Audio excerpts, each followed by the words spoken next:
आपण मनुष्य जन्माला आलो आहोत, परंतु प्रत्येक प्राणी मात्रांना वाटते की आपण पण मनुष्य जन्माला प्राप्त झाले पाहिजे, परंतु मनुष्य जन्म प्राप्त होणे हे प्रत्येक प्राणी मात्राच्या हातामध्ये नाही. कारण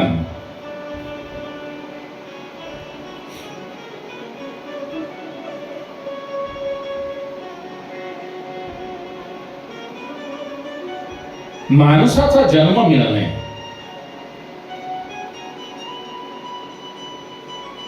आणि तो का मिळतो यासाठी सुद्धा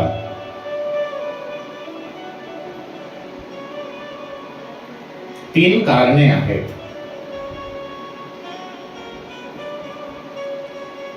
आपल्या पूर्वीच्या जन्मामध्ये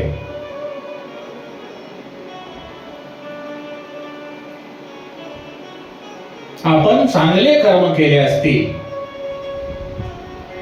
तर नक्कीच आपणाला मनुष्य जन्म, मानव जन्म प्राप्त होणार. परंतु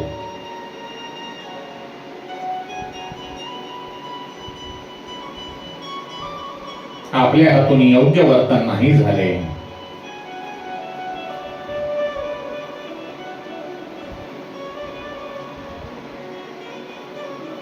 तर अवघड आहे.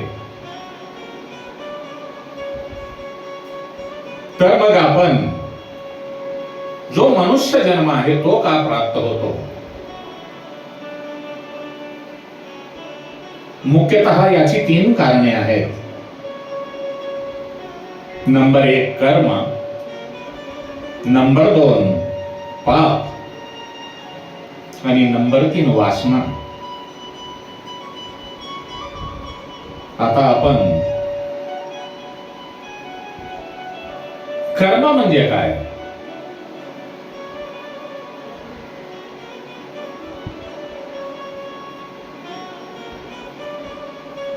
याविषयी थोडक्यात ज्ञानेश्वर महाराज म्हणतात, आगा कर्मी जे उरावे तय सुख दुःखी फळावे, तया ते भोगावया यावे देहा एका. माऊलींचं असं म्हणणं आहे, आपण मागच्या जन्मामध्ये काही कर्म करत असताना ते जर अपुरे राहिले आणि त्या अगोदरच आपला अंतकाल झालेला आहे, मृत्यू झालेला आहे, ते अधुरे राहिलेले कर्म चांगले असो किंवा वाईट असो ते भोगण्यासाठी परत या मानव जन्माला यावे लागते. निळोबा महाराज पण म्हणतात, येथे आली ओ याची निज कार्या, केली कर्म ती मागील भोगावया. बाबांनो, आपण या मनुष्य जीवनामध्ये असताना आपण चांगले वागतो का वाईट वागतो हे आपणाला समजते, परंतु मागच्या जन्मामध्ये आपण जी काही वाईट कर्म केली असतील, चांगली कर्म केली असतील, ती आपणाला समजत नाहीत आणि त्यातील काही कर्म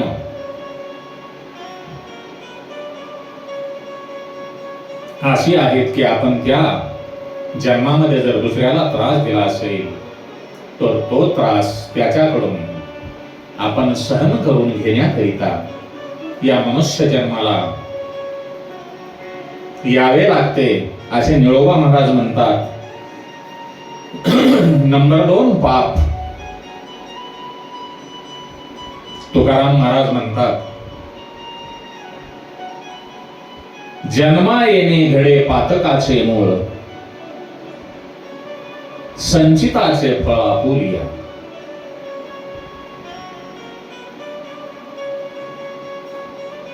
भाविकांनो,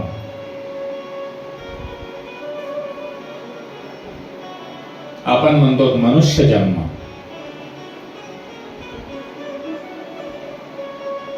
आपल्या मागच्या जन्मातील अधुरे कर्म ते भोगण्याकरिता आपण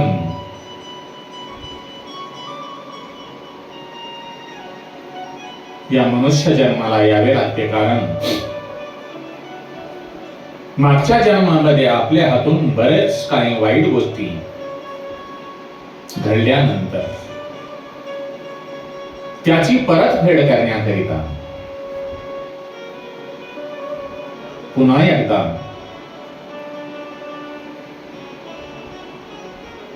जन्माला यावे लागते. नंबर 3, वासना.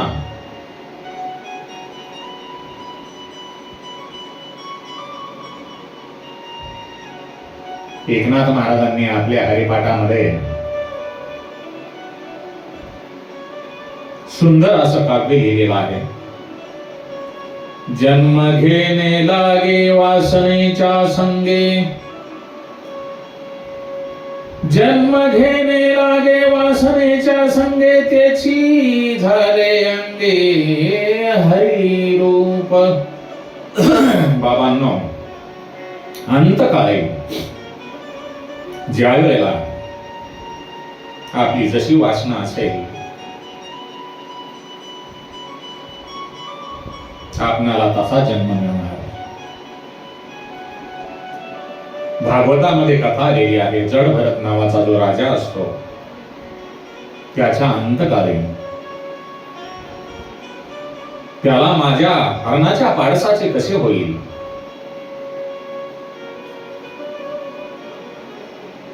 ही चिंता सतावत होती. आणि त्यांचा अंतकाळ जवळ आल्यानंतर अंतकाळी ही त्या पाडसाची आठवण आल्यामुळे त्यांना हरणाच्या जन्माला जावे लागले. तात्पर्य, मनुष्यास कर्माचा भोग भोगण्याकरिता हा मनुष्य देह धारण करावाच लागतो. कारण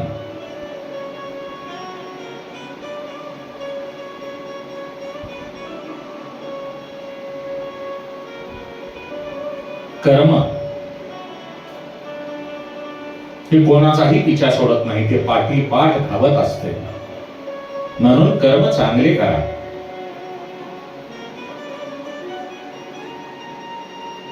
या कर्मामध्ये सुद्धा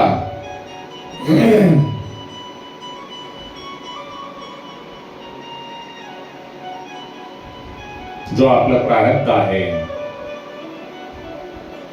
कर्मानुसार प्रारब्ध घडत असते.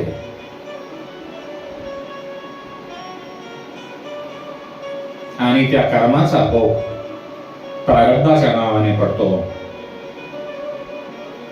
या प्रारब्धाचे 3 प्रकार आहेत.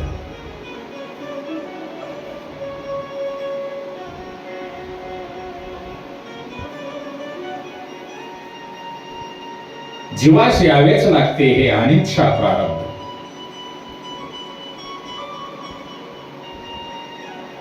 संत हे स्वतःच्या मर्जीने येतात, ते स्वइच्छा प्रारब्ध. आणि देवास मात्र आणावा लागतो हे परीक्षा प्रारब्ध. या बाबतीत मी तुम्हाला एक दृष्टांत सांगतो.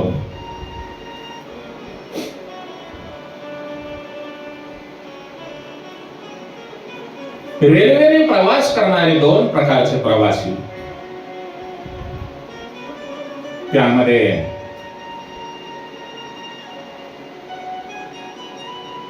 एक तिकीट धारक आणि दुसरा पास धारक.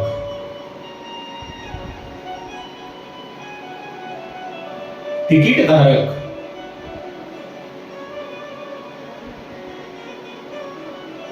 एकाच वेळी 1 तासाचा प्रवास करू शकतो, मात्र पासधारक केव्हाही प्रवास करू शकतो.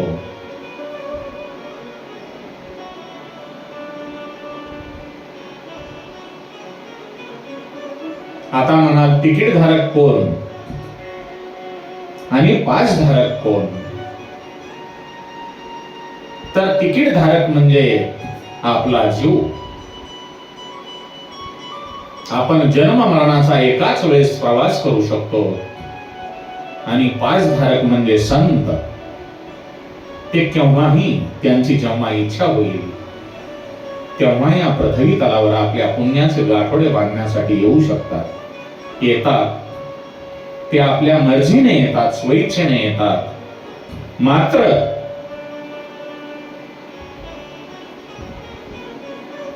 रेल्वेच्या उद्घाटनासाठी मंत्र्यांना बोलवावे लागते, प्रधानमंत्र्यांना बोलवावे लागते. तो म्हणजे आपल्या सर्वांचा, सर्व जीवांचा राजा देव भगवान परमात्मा. बाबांनो, जो जीव या मनुष्य देहास येतो त्या जीवाला कर्म करावेच लागते. आणि जो कर्म करत नाही त्याला भगवान श्रीकृष्ण मूढ म्हणतात, मूर्ख म्हणतात.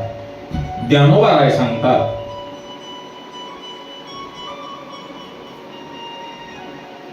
परीस पास व्यासाची मूर्तीला हो निदेहाची खंती करीती कर्माची ते गावडे गा. म्हणून कर्म हे सर्वांना करावेच लागते.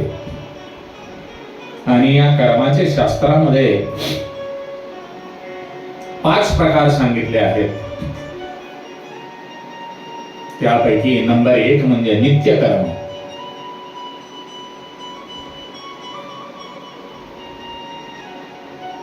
दररोज जे कर्म करावे लागते त्यांना नित्य कर्म म्हणतात.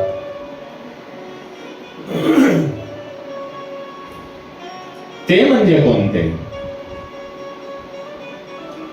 संध्या स्नानम जपो होमः स्वाध्यायो देवतार्चनम वैश्वदेवाथितेयं च सतकर्माणि दिने दिने. नंबर 1 संध्या, नंबर 2 स्नान, नंबर 3 जप, नंबर 4 होम, नंबर 5 स्वाध्याय, नंबर 6 देवपूजा, नंबर 7 वैश्वदेव आणि नंबर 8 म्हणजे अतिथी सत्कार, अतिथी देवो भव. या दररोज करण्याच्या ज्या क्रिया आहेत त्या नित्य कर्मामध्ये मोडतात. नंबर 2 नैमित्तिक कर्म. वर्षातून प्रत्येक वेळी, ठराविक वेळी जी सत्कर्म, चांगली कर्म केली जातात त्यास नित्य नैमित्तिक कर्म म्हणतात. नैमित्तिक कर्म म्हणजे उदाहरणार्थ श्राद्ध, पुण्यतिथी, सत्यनारायण पूजा. ज्ञानोबारायांच्या भाषेमध्ये आपण जर पाहायचे झाले, आणि सोम सूर्य ग्रहणे येऊनी करविती पार्वणे का माता पिता मरणे अंकित जे दिवस. बाबांनो, मनुष्य जन्माला आला म्हणल्याच्या नंतर त्यांना कर्म करावेच लागत असतात. आता 3ऱ्या नंबरचे जे आहे काम्य कर्म.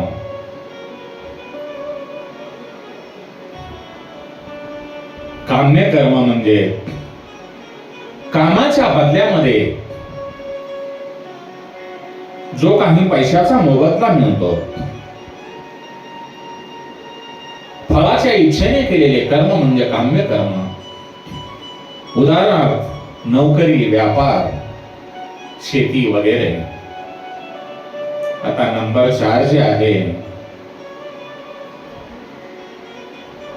ते प्रायश्चित कर्म आहे.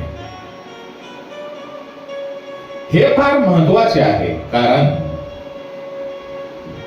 मनुष्य जन्माला आल्याच्या नंतर त्याच्या हातून कळत नकळत पाप घडल्यानंतर ते निवारण करण्याकरिता जे कर्म केले जाते त्याला प्रायश्चित कर्म म्हणतात.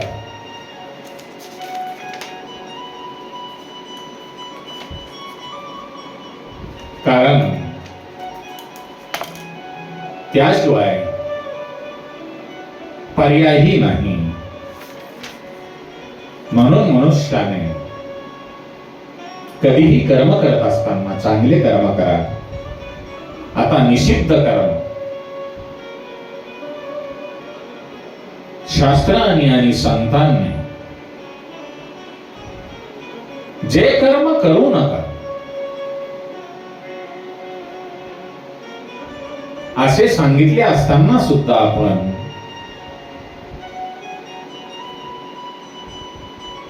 तेच कर्म करतो, त्याला निषिद्ध कर्म म्हणतात. उदाहरणार्थ दूतंच मांस मदिरांच वेशा, मृगयार्थ चौर्य परदार सेवा, यतानि सप्तवशनानि लोके घोरति घोरम नरक नयन्ति. नंबर 1 दूध, नंबर 2 मांस भक्षण, नंबर 3 दारू सेवन, नंबर 4 वेश्यागमन, नंबर 5 शिकार, नंबर 6 चोरी आणि नंबर 7 परदारागमन. ही 7 व्यसने लोकांना ताबडतोब नरकास घेऊन जातात.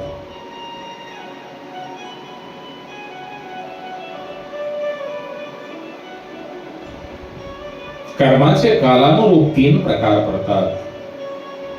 संचित, नंबर 2 प्रारब्ध आणि नंबर 3 क्रियामान. तुकाराम महाराज म्हणतात, जी भक्त मंडळी आहे त्यांनी कुठल्याही गोष्टीची चिंता करू नये, कारण मान अपमान काहीही हे प्रारब्धाच्या अधीन आहे. अन्न मान धन प्रारब्धाधीन. म्हणून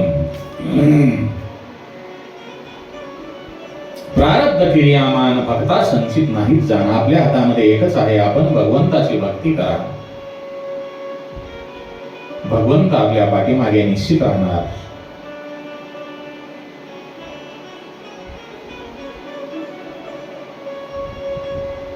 निळोबा महाराज म्हणतात, नित्य हरीची समागमे बाई, नाही देखिले ते सुख भोगू देही. संचित प्रारब्ध क्रियामान तेही, गेले हरकोणी आठाईचे खाली. फक्त भगवंताचे नाम संकीर्तन करा. याची देही याची डोळा पहावे विश्वरूप सकळा. भगवंताचे नाम संकीर्तन करा. आणि आपण जर तसे नाही केले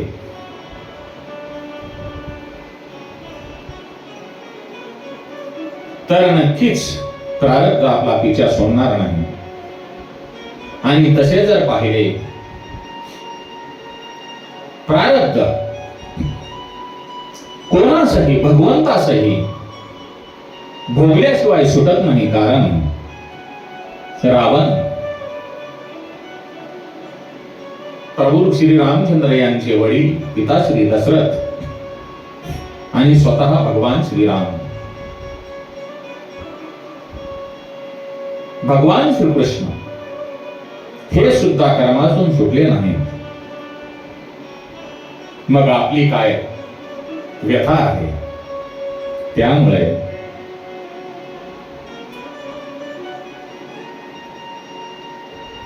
भगवंताची कृपा झाल्यानंतर मनुष्याची कर्मातून सुटका होऊ शकते, मात्र देवांना सुद्धा कर्माचे फळ भोगावे लागते. बाबांनो, प्रभू श्री रामचंद्रांनी राम अवतारामध्ये वालीचा वध केला आणि तोच वाली श्रीकृष्ण अवतारामध्ये भिल्लाच्या रूपामध्ये मनुष्य जन्माला येऊन त्याने भगवान श्रीकृष्णाच्या पायावर बाण मारून श्रीकृष्णांनी आपला अवतार संपविला. राम अवतारामध्ये माता सीता ही वनवासात गेल्यानंतर अश्वमेध यज्ञ चालू असताना प्रभू श्री रामचंद्रांनी 16,108 दिवस यज्ञ चालल्यानंतर प्रत्येक दिवशी माता सीतांची सोन्याची प्रतिकृती तयार करून, सोन्याची प्रतिमा तयार करून यज्ञ संपल्यानंतर दररोज संध्याकाळी ती ब्राह्मणाला दान दिली जात होती. त्या सत्कर्माचे फळ म्हणून श्रीकृष्ण अवतारामध्ये त्यांना 16,108 पत्नी मिळाल्या. त्यांनी जसे फळ केले, जसे कर्म केले, तसे त्यांना फळ मिळाले. मग आता शंका आहे, भगवंताच्या देवाच्या क्रमाने कर्म कसे सुटते? जसे व्यवहारात हायकोर्टातून सुप्रीम कोर्टापर्यंत केस गेली व गुन्हेगारास फाशीची सजा झाली, शेवटचा अंतिम टप्पा म्हणजे राष्ट्रपतींनी दया दाखवली तर सजा रद्द होऊ शकते, तसे भगवंताची कृपा झाल्यास कर्म संपते. महाभारतामध्ये सुदामदेवा सर्व ज्योतिषांनी मरेपर्यंत त्याच्या नशिबामध्ये 18 विश्व दारिद्र्य आहे असे सांगितले होते, परंतु भगवंताने, भगवान श्रीकृष्णाने त्यांच्या कपाळावरून हात फिरवला, त्यांची दारिद्र्याची कर्मरेषा पुसली गेली आणि त्याच वेळी तिकडे सोन्याची सुदामा नगरी तयार झाली. म्हणून नाथ महाराज म्हणतात, एका जनार्दनी भोग प्रारब्धाचा, हरी कृपे त्याचा नाश झाला. आता आपण कर्माचा थोडक्यात विचार करू. कर्माचे 4 प्रकार आहेत: कर्म, विकर्म, अकर्म आणि कर्म संन्यास. कर्म म्हणजे काय? वेदशास्त्राने सांगितलेले योग्य कर्म करून ब्रह्मपदापर्यंत मजल मारता येते, पण हे अवघड आहे असे नाथ महाराज म्हणतात. काम्य कर्मी विघ्न विचित्र देश काल मंत्र तंत्र द्रव्य दक्षिणा विधी पात्र शुद्धी सर्वत्र पाहिजे. योग्य देश, योग्य काळ, योग्य मंत्र, योग्य तंत्र, योग्य द्रव्य, योग्य दक्षिणा, योग्य विधी आणि योग्य पात्र, सर्वत्र शुद्धी पाहिजे. नंबर 2, विकर्म. शास्त्राने करू नका सांगितलेले करणे व नरकास जाणे, यास विकर्म म्हणतात, वाईट कर्म म्हणतात. जशी 7 व्यसने, यांना ना कैलासवास, ना वैकुंठवास, ना स्वर्गवास, फक्त मिळणार तो नरकवास. नंबर 3, अकर्म. या शास्त्राने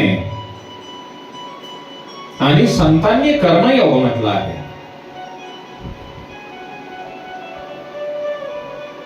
शास्त्राने सांगितलेले सत्कर्म करून ते भगवंतास अर्पण करणे, कर्माचा अहंकार आणि आसक्ती न धरणे, यास कर्मयोग म्हणतात. योग कर्मसु कौशल्यम, ज्ञानोबा म्हणतात. विधी ते पाळीत, निषेध्या ते गाळीत, मज देखो देऊनी जाळीत कर्म फळे. माऊली म्हणते, एखादा माणूस असे म्हणेल का, मला हापूस आंबा आवडत नाही, त्याची साल व कोय कडू असते, त्याला लोक मूर्ख ठरवता जाईल. माणसे आंबा आवडीने खातात, मात्र त्याची साल आणि बी टाकून देतात.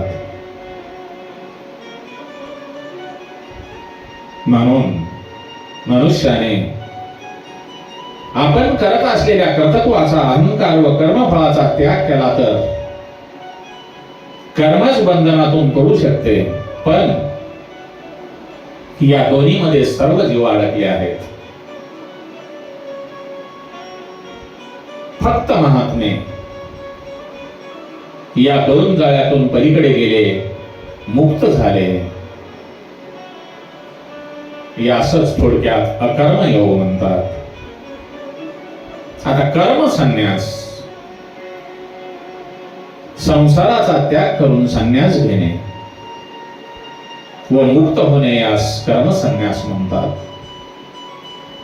पण देवास कर्म संन्यासापेक्षा अकर्म योग आवडतो.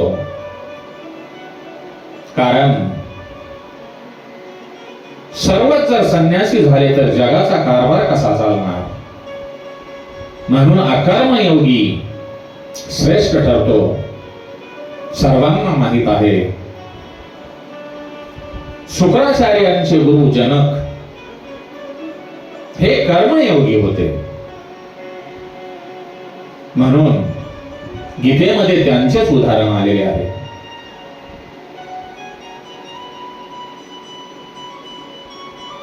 उद्धवापेक्षा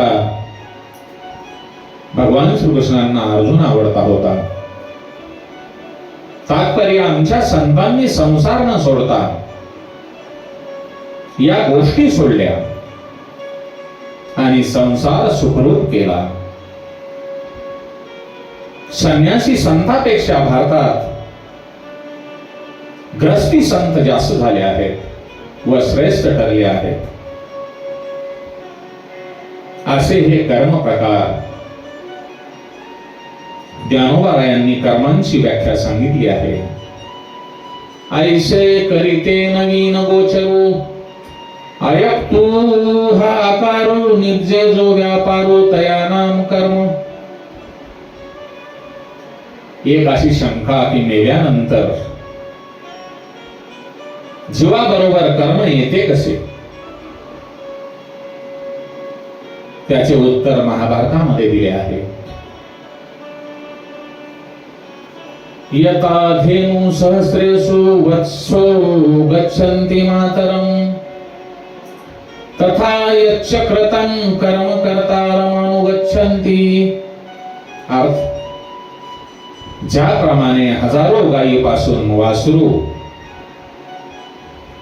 स्वतःच्या आईकडेच दूध पिण्याकरता कासेस लागते, तदत ज्याने जे कर्म केले